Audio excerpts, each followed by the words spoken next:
Wala. Lukaw. Kabalo ka. Wala. Unsa man daw? mo. Ay, unsa man. Uy, daghan jud ni.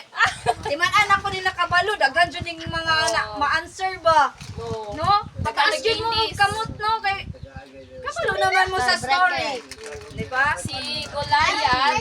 Oh, sige. Sige, sugdan na nato. So kanino si Goliath, isa ni siya ka dako nga tawo. Isa ni siya ka dako nga tawo. Usgan, strong daw siya. Og wala pay nakapildi sukad sa iya, di ba? Tama. Kinsa to nakadungog na sa David og Goliath na story. Tama, di ba? Oh, strong kay siya. So wala pa jud nakapildi sa iya tanan mahadlok sa iya. Pero naani isa ka tao nga gamay ni siya.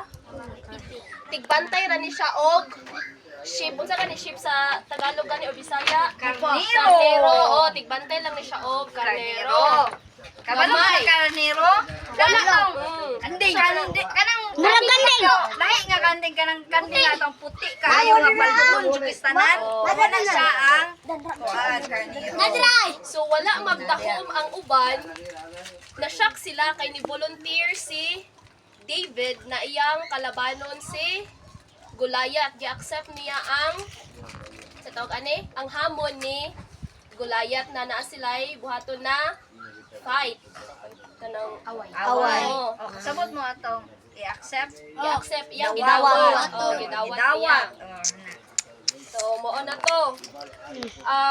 Ang uban dayon adto, murag na shock sila, murag dili sila katuo. Ngano man, na gamay kay siya, nya dako biya kayo si Goliath, di ba? Dako kay siya nga tao.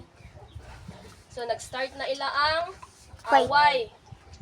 Unya, ang dala lang ni kuan ni David kay 5 lang kabuok bato og iyang sling. So nabalaka sila unsaon niya pag pildi si Goliath na armored. Daghan siya og mga armas ba kanang mga espada. Oh, daghan siya og kuan niya. Si Goliath ay si David kay 5 lang ka bato og sling. So tungod kay si David, ano man siya, Sling ba? Marag pana bitaw pero islay lang yan. oh, Tuyo bato, kapuan mo bato, tas wala siya.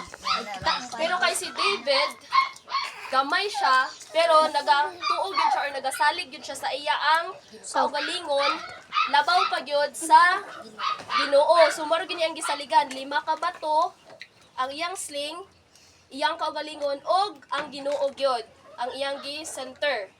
So moto nga pag isa niya kaana, iyang gi-target ang gi-aim niya ang agtang ni Goliath.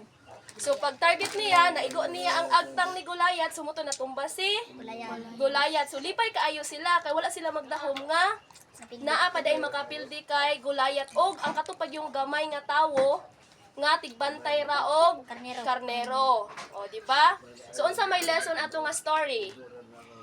Di ba bisan unsa ka kagamay, Dapat mo sali kasi magpagaling. correct. Og unsa pa gyud? Ang Ginoo. So walay imposible sa tanan basta naa ang Ginoo og naa kay salig sa imong kaugalingon. Og moora to. Kanta ta, we like your story, yes we do. So thank you, yes we do. Hindi ka kabalo? Hindi na lang tamang kanta, hindi makakabalo. Sige. Nauman na to ang story ni Ate Liza. Naganahan ba mo sa story ni Ate Liza?